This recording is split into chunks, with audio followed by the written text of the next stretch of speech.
اس میں زیادہ قصور جو ہے ہمارے نظام کا ہے جو اس وقت ہو چکا ہے, جہاں قانون اور آئین کی منفی ہے.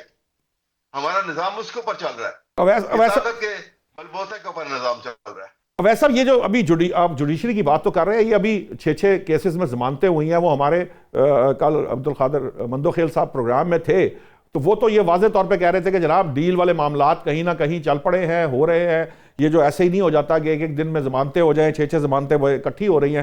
تو یہ بھی تو ایک پہلو ہے کہ یہاں پر ضمانتیں بھی تو ہو رہی ہیں, جوڈیشری کام تو کر رہی ہے.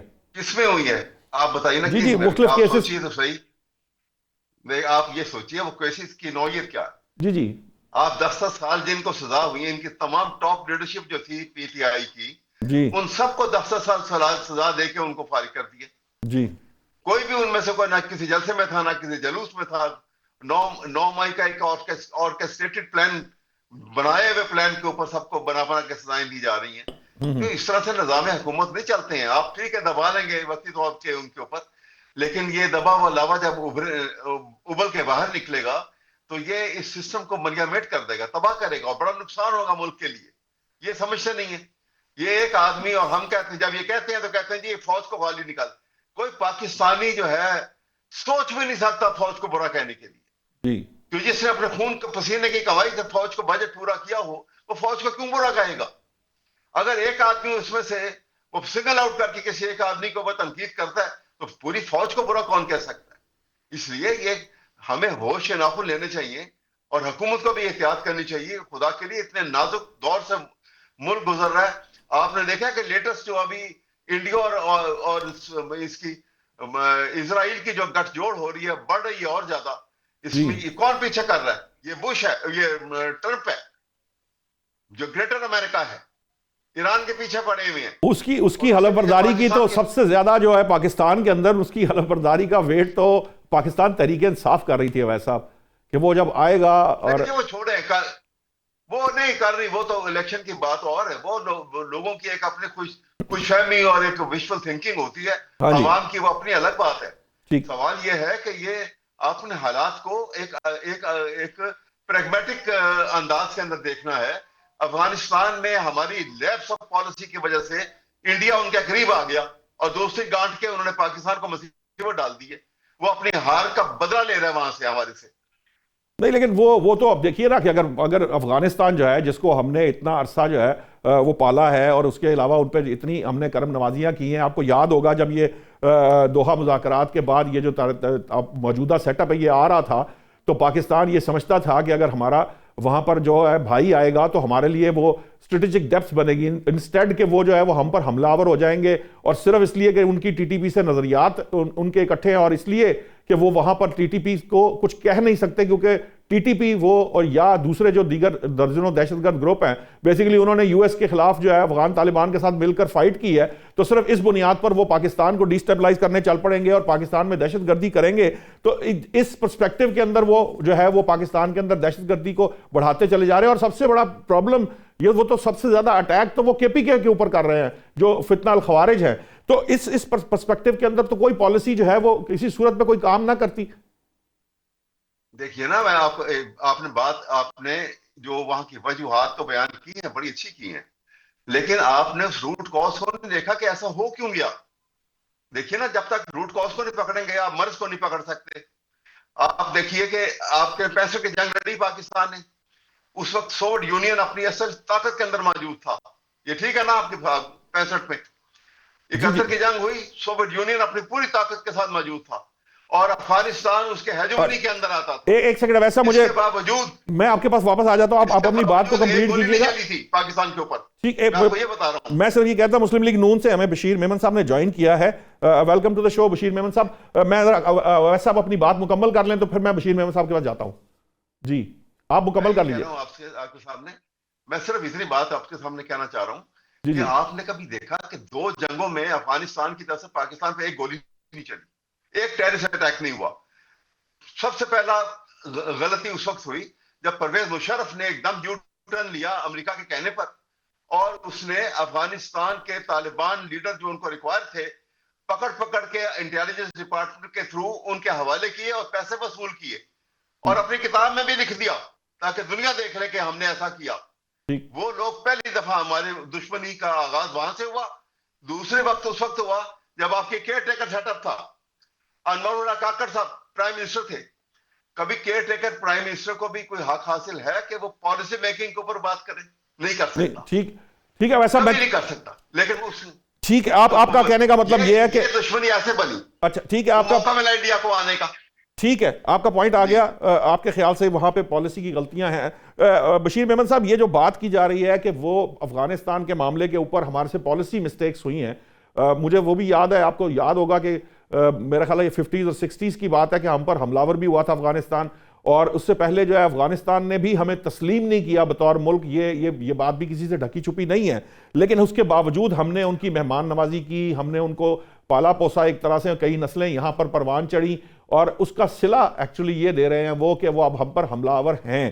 اویس صاحب کا پوائنٹ یہ ہے کہ جی ہم سے کچھ پالیسی مسٹیکس ہوئیں جس کی وجہ سے وہ ہمارا دشمن ہوا اور بھارت جو ہے وہ کامیاب ہوا اس کو اپنے قریب کرنے میں. آپ کو لگتا ہے کہ کیا واقعی پالیسی لیول کے اوپر ہم سے کچھ غلطیاں ہوئی ہیں یہ جو معاملہ ہے افغانستان کا؟ سب سے پہلے آپ کو بھی السلام علیکم, اور آپ کے ویورز کو بھی السلام علیکم, اویس صاحب کو بھی السلام علیکم. وعلیکم السلام جناب. اور اس اللہ کی مہربانی, اللہ کا کرم ہے کہ مجھے آپ نے اس قابل سمجھا کہ میں آپ کے اتنے مقبول پروگرام میں اپنے جو بھی میرے ناچیز کے خیالات ہیں ان کو میں بتا سکوں. میں اویس صاحب کو, میں چونکہ لیٹ آیا ہوں پروگرام میں تو میں نے کوئی تھوڑا سا سنا ہے.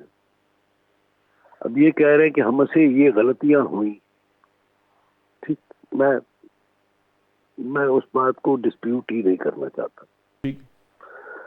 ہم سے جو غلطیاں ہوئیں وہ سب سے بڑی غلطی یہ ہے کہ 5 ملین افغانی رجسٹرڈ اور ان رجسٹرڈ ہمارے ملک میں رہتے رہے, اور ہم ان کو پہچان نہیں پائے کہ وہ جا کر کے یہاں سے ہمارے اتنے وہ غدار ثابت ہوں گے کہ وہاں سے جا کر ہمارے پاکستان کے خلاف ہو جائیں گے.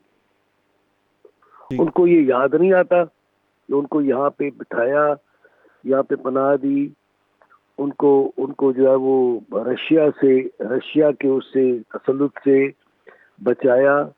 ہم نے ان کو فل سپورٹ کی. جب وہ یہاں پہ آئے تھے مارے پھر رہے تھے, ہم نے ان کو اپنے پاس بٹھایا, ان کے کیمپس بنائے, ان کو کھلایا پلایا, ان کے بچوں کو تعلیم دی, اور وہی ہمارے خلاف ہوتے اور مختلف ممالک میں جا کر کے ہمارے سفارت خانوں کے باہر جو ہے وہ کرتے ہیں, جلسے جلوس بھی نکالتے ہیں اور ہمیں گالیاں بھی نکالتے ہیں. ہمارے ہی ایئرپورٹس استعمال کر کے وہ یہاں سے باہر گئے ہیں. Fake I D, fake passports اور فیک یہ ہر چیز انہوں نے کی. اور اس کے بعد اب وہ یہ کہتے ہیں کہ مطلب P T I of all the people, P T I یہ کہہ رہی ہے جو کہ پارلیمنٹری نظام میں بلیو نہیں کرتی, ساری کمیٹی سے یہ باہر ہو چکے ہیں. یہ کہتے ہیں یہ پارلیمنٹ ہے ہی نہیں. ان لوگوں نے افغانستان کو اتنا فکر ہے ان کو, تو ان سے پوچھے کہ ان سے افغانیوں سے یہ پوچھے کہ یہ جو ڈیلی جو اٹیک ہو رہے ہیں, ڈیلی کوئی پولیس والے شہید ہو رہے ہیں, ہمارے جو فوجی افسران شہید ہو رہے ہیں, جوان شہید ہو رہے ہیں, یہ کون مار رہے ہیں؟ مطلب یہ پالیسی کی غلطیاں. ہمارے شہزادہ گلفراز جیسے ہم اپنے جوانوں کو, اپنے دوستوں کو, اپنے بھائیوں کو, اپنے بچوں کو, اپنے بیٹوں کو اس طرح قربان کر سکتے ہیں, اور آپ کہتے ہیں کہ فلاں جگہ پہ وہ نہ کرے, انٹیلیجنس بیس کارروائی نہ کرے, اور ہمارا جھگڑا ہے آپ کے ساتھ. وہ بھائی لڑنا ہے تو افغان کے ساتھ لڑو, جو انڈیا کے بولنے پر انڈیا کے فائنانس پہ ہمارے ساتھ لڑائی کر رہا ہے, اور ہمارے جوانوں کو شہید کر رہا ہے, ہمارے لوگوں کو شہید کر رہا ہے. نہیں ہوا وہاں پہ 4 پولیس والے شہید ہوئے, نہیں ہوا کہ شہزادہ گلفراز شہید ہوا, ہمارے لیفٹیننٹ کرنل. مطلب مجھے تو اس بات پہ حیرت ہوتی ہے کہ ہم ابھی بھی نہیں سدھرے, ابھی بھی ہم نے نہیں سوچا, ابھی بھی ہم نے وہ نہیں کیا کہ ہمیں as a state, as Pakistani ہمارا کیا موقف ہونا چاہیے. کہ دشمن کو دشمن سمجھنا چاہیے, کہ جس کو میں نے 25 سال 30 سال 40 سال 50 سال جس کی نسلیں یہاں پہ رہ گئیں, ان کو ہم نے پناہ دی, ان کو ہم نے کھلایا پلایا, اس لیے اپنے بہت ہی, ہم تیسری دنیا کا ملک ہے, اکنامکلی ہم کوئی اسٹیبل نہیں ہے, لیکن ہم نے کبھی بھی ان کو تکلیف نہیں ہونے دی. اپنا بھائی سمجھا, اپنا بہن سمجھا, اپنے بازو کھولے, بالکل ہم نے کردار ادا کیا ایک اچھے مسلمان کا. لیکن انہوں نے ہمارے ساتھ کیا کر رہے ہیں ابھی, انڈیا کے ساتھ مل کے, جو کہ ہمارا عزوی دشمن ہے, اس کے ساتھ مل کر کے اس کے بولنے پر وہ ہمارے انڈیا کا جو وہ تھا, وہ ایک فطرہ ہندوستان, وہ جو BLA ہے اس کو پناہ دی ہوئی ہے, اور پھر اس کو پناہ دی ہوئی ہے, ان کو سارا کے سارا وہ کر رہے ہیں, ان کے تھرو وہ ہمارے ٹیررزم کر رہے ہیں بلوچستان میں, اور KP میں بھی کر رہے ہیں. اور KP کی حکومت کہتی ہے کہ نہیں وہ ٹھیک ہے, خدا کا واسطہ ہے, ابھی بھی ٹھیک, لوگوں نے آپ کو ووٹ دیا ہے, KP کے لوگوں نے آپ کو ووٹ دیا ہے, آپ کو عزت دی ہے. ٹھیک ہے, آپ کا پوائنٹ آ گیا بشیر صاحب. میں چاہوں گا آپ کی پریزنس کا فائدہ اٹھاتے ہوئے میں ایک سوال یہ بھی کرنا چاہوں گا کہ اپوزیشن اتحاد نے مذاکرات کے لیے جو ہے وہ کہہ دیا ہے کہ انہوں نے گرین سگنل دے دیا ہے. پہلے بھی تحریک تحفظ آئین پاکستان نے ایک ایجنڈا دیا تھا جس میں بانی تحریک انصاف کی رہائی اور اس سے متعلق کوئی بات نہیں تھی. وہ فنڈامنٹلی جن چیزوں پہ بات ہونی چاہیے, الیکشن ریفارمز ہیں, آپ کے معاملات ہیں, ایک دوسرے کے ساتھ بات چیت کا طریقہ کار ہے, جو ایکچولی کہیں نہ کہیں 18ویں ترمیم سے ملتے جلتی معاملات ہیں, ان کو مزید ریفائن کرنا آج کے مسائل کو, اس پہ بھی کوئی جواب حکومت کی طرف سے نہیں آیا. اب جو اپوزیشن اتحاد ہے, انہوں نے جو مذاکرات کے لیے تیاری کا اعلان کیا ہے, کیا حکومت جو ہے وہ اب کوئی پریکٹیکل سٹیپ, یہ بہت امپورٹنٹ ہے, زبانی کلامی تو بہت بات ہوتی ہے, پریکٹیکل آپ کو لگتا ہے کہ کوئی حکومت کی طرف سے جلد اعلان سامنے آئے گا, کوئی کمیٹی بنے گی اور یہ مذاکرات شروع ہو جائیں گے؟ بھائی ان کے ساتھ پریکٹیکل بات کرنے کا فائدہ کوئی نہیں ہے نا, ان کے ساتھ فائدہ کوئی نہیں ہے. میں تو اس وقت بھی یہی آپ ہی کے شاید شو میں یہی بات ہوئی تھی, اور میں نے یہ کہا تھا کہ ان کے ساتھ فائدہ کوئی نہیں ہے. ان کے ساتھ ان کا ایک ہی مسئلہ ہے, NRO چاہیے ان کو اپنے بانی کے لیے اور ان کی بیگم صاحبہ کے لیے, NRO چاہیے بس, اور کچھ بھی نہیں. ملک ان کے لیے کوئی وہ نہیں رکھتا. ہماری لا انفورسمنٹ, وہ تو محمود خان اچکزئی اور علامہ راجہ ناصر عباس بھی اس کے اندر شامل ہے نا, تو الٹیمیٹلی وہ ان چیزوں کی طرف بات کریں گے جو کہ میں نے آپ کو پہلے کہا کہ جس طرح انہوں نے پہلے بھی ایک ایجنڈا جو ہے وہ دے دیا تھا, اس میں تو بانی کی رہائی یا PTI سے متعلق کوئی بات نہیں تھی. بھائی ایک تو دیکھیے, ایک تو ان کی جو بانی کی جو بہن ہے ان کا الگ سے بیانیہ ہے, چیئرمین کا الگ سے بیانیہ ہے, اچھا ان کے CM KP کے ان کا الگ سے بیانیہ ہے, ان کے 50 تو ان کے گروپ سے وہ آپس میں لڑ کے وہ کر رہے ہیں. لیکن ہم نے ظاہر ہے جنگی حالات میں ہیں, ایک طرح سے ہم جنگی حالات میں ہیں. ڈیلی ٹیررسٹ, اچھا آج آپ نے نہیں سنا, کل میرے خیال میں یہ ایک خبر چل رہی تھی کہ ان کو خراسانی ہے ان کا, اس نے کہا ہے کہ افغانستان کے, اس نے کہا کہ ہمارے بہت زیادہ خودکش بمبار ہے جو پاکستان میں موجود ہیں. 2 بریگیڈز ہمارے پاس تیار ہے, ہم پاکستان پہ قبضہ اور پتہ نہیں کیا کیا خرافات. میری بات سنیں, کیا خرافات یہ بک رہے ہیں اور یہ کہہ رہے ہیں کہ پالیسی کی غلطی ہے؟ خدا کا واسطہ ہے, ابھی بھی کھڑے ہو جاؤ, ابھی بھی عقل کر لو تھوڑی سی. ٹھیک ہے, ایک بندے کی رہائی چاہیے, ایک بندے کو NRO چاہیے. جو اس نے چوری کیا, جو ڈکیتی کی, جو اس نے جو کچھ کیا, کہتے ہیں بس چھوڑو اس کو, جان چھوڑو, ابھی اس کو چھوڑ دو, اس کو نہ صرف چھوڑ دو بلکہ اس کو پھر سے وزیر اعظم بنا دو. ٹھیک ہے, آپ کا پوائنٹ آ گیا. میں چاہوں گا احمد اویس صاحب, اب ہمارے پاس وقت بہت کم ہوگا.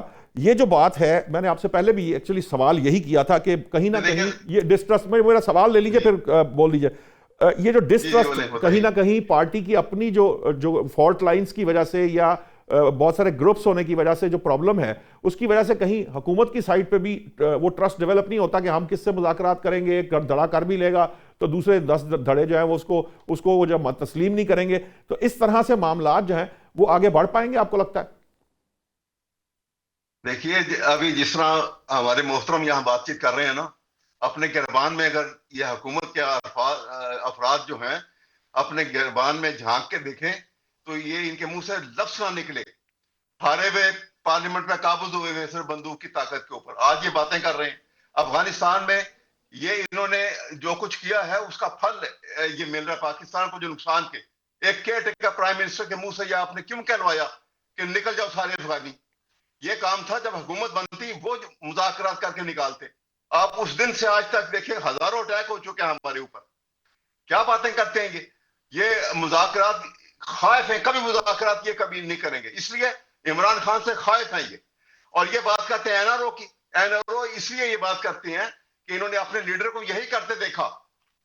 وہ 10 سال کا معافی نامہ لکھ کے ملک سے بدر ہو کے چلے گئے تھے, باہر جا کے بیٹھ گئے تھے. ان کے نزدیک ہر لیڈر ایسا ہی ہوتا ہے. وہ سپائنلیس لیڈر نواز شریف کی شکل میں, شہباز کی شکل میں تو ہیں, عمران کی شکل میں نہیں ہے یہاں پر. یہ کیا باتیں کرتے ہیں, اس طرح کی باتیں کر رہے ہیں. آپ کو نہ شعور ہے اس میں گفتگو کے اندر, نہ یہ سمجھتے ہیں کہ اس بات کے اندر کوئی لاجک ہے, کوئی ریزن ہے. اب ایسا سامنے ان کو دیکھیں آپ. میرے پاس ٹائم ختم ہو گیا. میں بہت شکریہ آپ کا, آپ نے ہمیں جوائن کیا. بشیر میمن صاحب کا بہت بہت شکریہ. پہلے سیگمنٹ میں ہمارے ساتھ عبداللہ گول صاحب تھے, ایئر کموڈور خالد چشتی صاحب سے آپ تمام مہمانوں کا بہت بہت شکریہ. ناظرین, سب سے اہم معاملہ اس وقت جو ہمیں نظر آ رہا ہے آج کی بات چیت کے بعد, ابھی جو ٹرسٹ لیول ہے سیاسی جماعتوں کا وہ بہت لو ہے. جو حکومتی سائٹ پہ جو ہمارا حکمران اتحاد ہے اور اپوزیشن اتحاد کے سائٹ پہ یہ جو جب تک یہ ٹرسٹ لیول تھوڑا سا بلڈ نہیں ہوگا, شاید مجھے نہیں لگتا کہ کوئی مذاکرات بھی ہو پائیں, یا اگر ہو بھی جائیں تو وہ کوئی نتیجہ خیز ہوں گے. ناظرین, اب تک کے لیے اتنا ہی. اگلے ہفتے نئے موضوعات کے ساتھ حاضر ہوں گے. اللہ نگہبان.